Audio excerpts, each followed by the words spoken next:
So I started getting harassed around the time of the royal wedding. The moment that people knew I disagreed with some things about my sisters. I grew up as an only child, and I wished I had siblings. It's like everything. It's lie upon lie upon lie. Hello to all my gorgeous, good-looking friends.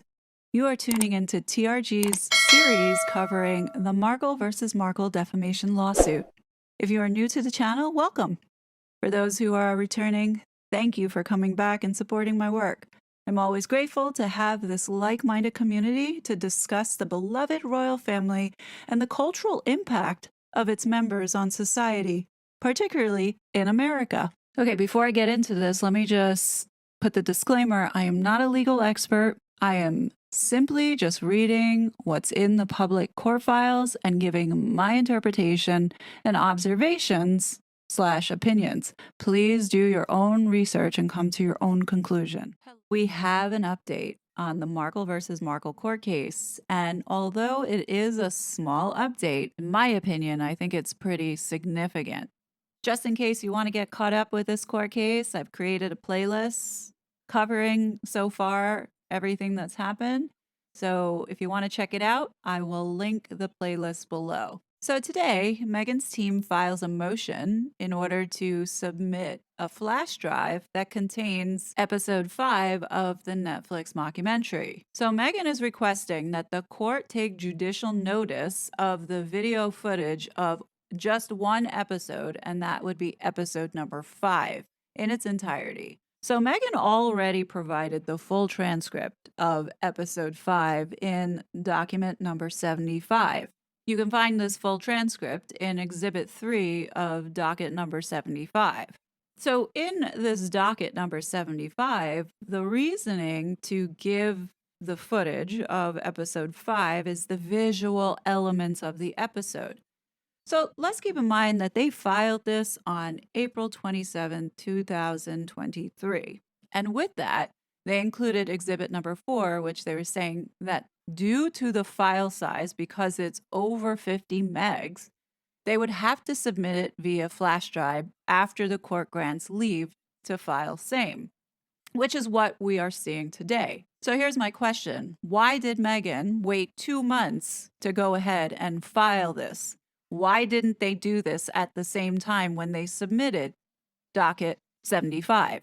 So going back to what Meghan's lawyers filed today, they want to leave to lodge a flash drive containing the full video footage of that one episode. And it says here, once granted, defendant's counsel will serve a copy of the video footage of the one episode on plaintiff's counsel concurrently. Sounds harmless. However, we all know that Meghan is a master manipulator, and there is always something being done to deceive people. So let's go back to docket 75. The whole point of giving this full episode to the judge is for the visual effect. So let's not forget that episode 5 is the one that's in question where Christopher Boozy makes his appearance, and they go through talking about these hate accounts and trolls going after Meghan. So the visual effect is what Meghan wants the judge to see and also hear. Now, we all know that the music, the visual effects, as well as the messaging, all is to push a certain narrative. Put those all together and you come to a conclusion. What Meghan's failing to understand, or at least ignoring and pretending she doesn't understand, is that's exactly what she has been doing with Samantha, specifically with these visuals. So now Meghan is taking the totality of Samantha's tweets and her being a part of this so-called hate group, add in the dark, nefarious music, and then having Meghan talk about how scared she was, then throw up a whole bunch of tweets coming at you to make it look like all these tweets are about Meghan and how hateful people are towards her.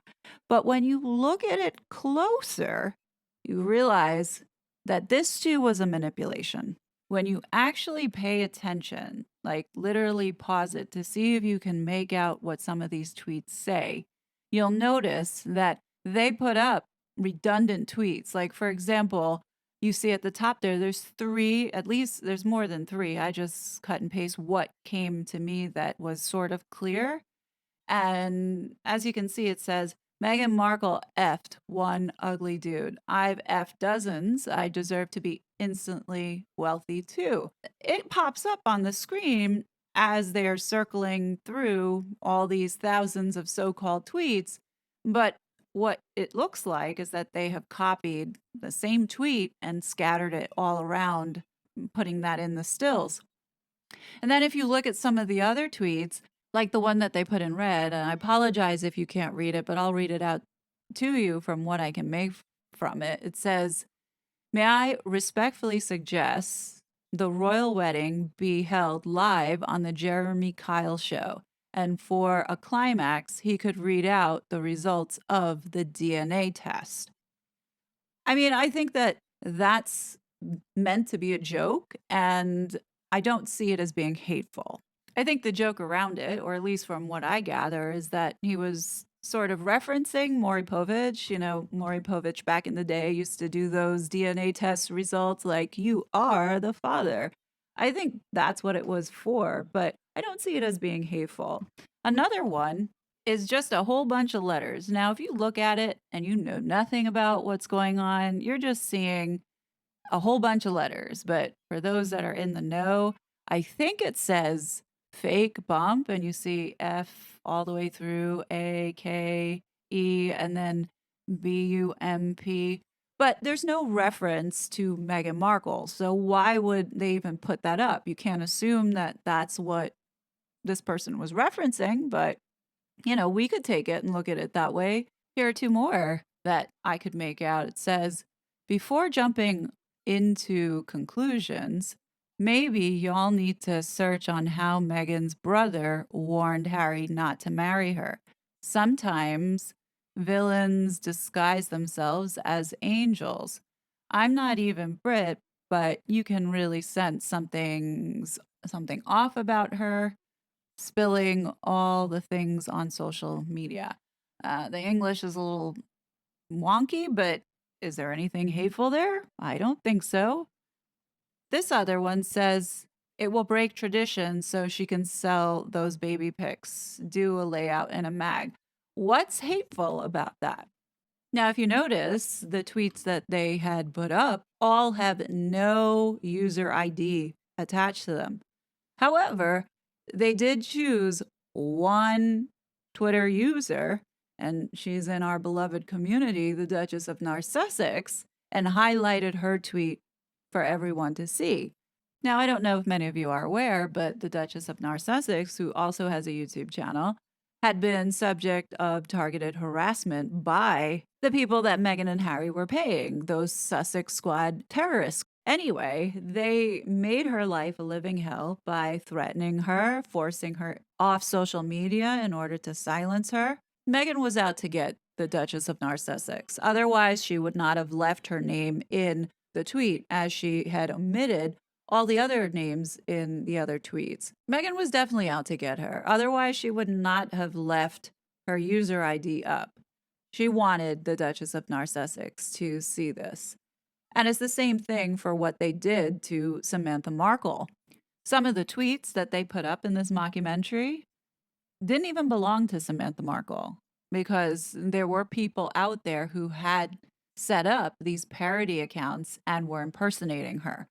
So I almost wonder if Samantha needs to add an additional layer to this, because putting up these tweets that weren't even hers, that's also a form of defamation. Because if she didn't put those up and they are pushing this out as her, you know, making these tweets, and then on top of it, Boozy saying that she's a part of this hate group, it's not going to be so good for Meghan now all of a sudden having everybody take a look at this full episode. If you're going to look at the full episode, look at these details, because as you can see, there is definite manipulation going on here. The half sister of Meghan be part of a hate group. So even though this motion that they made to submit a flash drive is so minor and probably no one's thinking too deep into it, We have to remember that this is Meghan Markle, the master of deception. And why did they wait 2 months before filing this motion to submit this flash drive? You know what I'm saying? I don't trust Meghan. She proved herself in the UK court that she is a liar. I would not be surprised if Meghan took the opportunity to edit this footage, keeping the track of the voiceover the same, but adding in a few more tweets that perhaps maybe they'll create themselves to make it look like Meghan was a target of a hate campaign by her sister. If I was Samantha, and this is just what I would do after looking at all of this, I would have, I don't know if it's possible, but I would have her lawyers file a motion to ask the judge for a copy of her copy. You don't want to get the copy from Meghan's lawyers because we all know that there is a chance for them to give the actual real footage. We want to see what is being given to the judge. I don't see it listed here that they are going to provide Samantha a copy of this hard drive. So, you know, I would be on the safe side and I would want to see what the judge is seeing and get a copy. We shouldn't just assume that because the majority of the world has Netflix, we could just turn on episode 5 and see it as is. Like, there's a reason for why Meghan wants the judge to see the visuals. I could totally see Meghan pulling this kind of trick in order to make her case, in order to get this thing dismissed. Because whatever she submits to the judge in her hands, we're still at a point where the judge has to make the decision on whether or not this case will move forward. So I wouldn't leave anything up to assumptions. If Samantha is watching out there, that might be something you could possibly ask your lawyer about, but you should know exactly what is being given to the judge, and the judge should be the one to give you the copy. You provide them with your flash drive and she'll make a copy with her copy, but you need to see what was passed over to the judge. But anyhow, that's the update for now.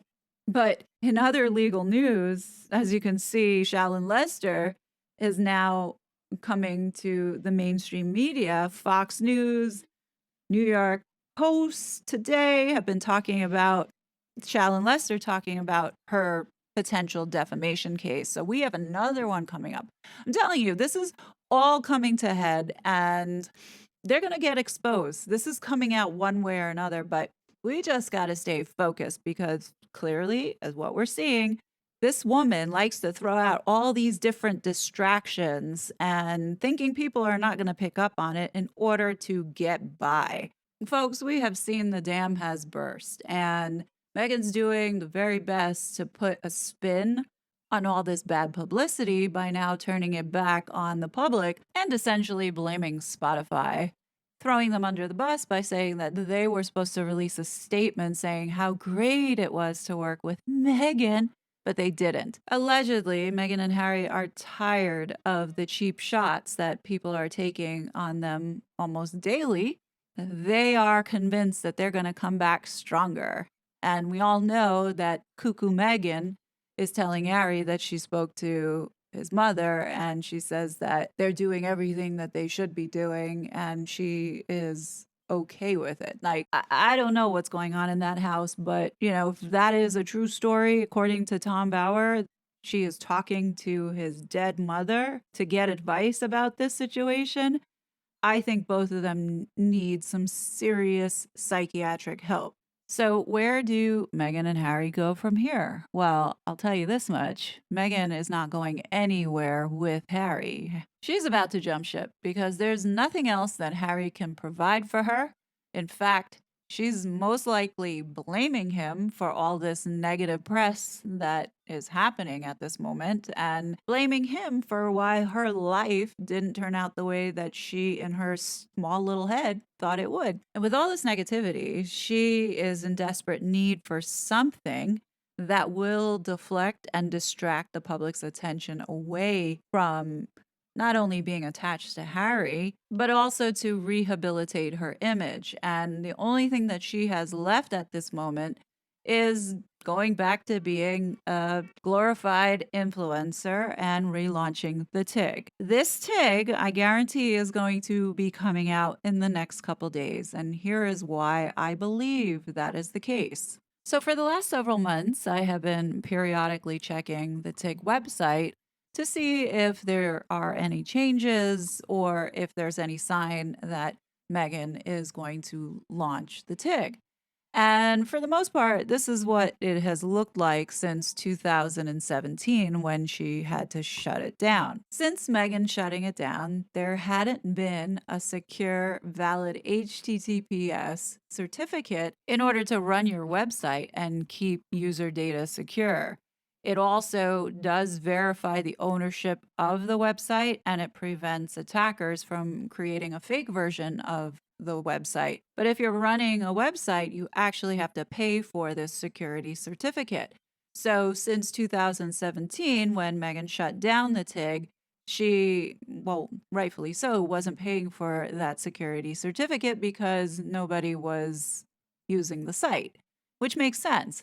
So I've been checking it, and there hadn't been any change as of last week. However, today, the TIG.com has finally become secured. Megan has purchased the security license as of this past Monday, which gives a good signal that they are getting ready to officially relaunch this influencer website. So Megan has come full circle, and there's no doubt in my mind that she's going to hire a whole bunch of people to do the work for her, because we all know how work shy she is. And it's going to be meh. But the question is, when do we think Megan will launch this? Well, we know our Megsy. Megsy always does things to overshadow others. So, what date do we think she could launch that she would try and hijack? Well, July is kind of a slow month, but she does need to stay in front of people's faces. So, my guess is that, hey, she could be launching on Diana's birthday. Her birthday is July 1st, and it's just around the corner. It would make sense to do it now in order to deflect people away from all the negativity and onto whatever crap that she's selling and virtue signaling over. But we'll see. She's definitely going to launch it on a day where she can gain the most publicity and maximize off of the royal brand. So I don't know if there are any upcoming events aside from Prince George's birthday that she could try and hijack, but we know she's going to do it on a ridiculous day that everybody's going to roll their eyes. At least I know I'm going to roll my eyes, but it's coming.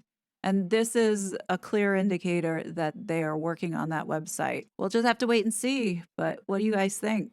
Things are getting interesting.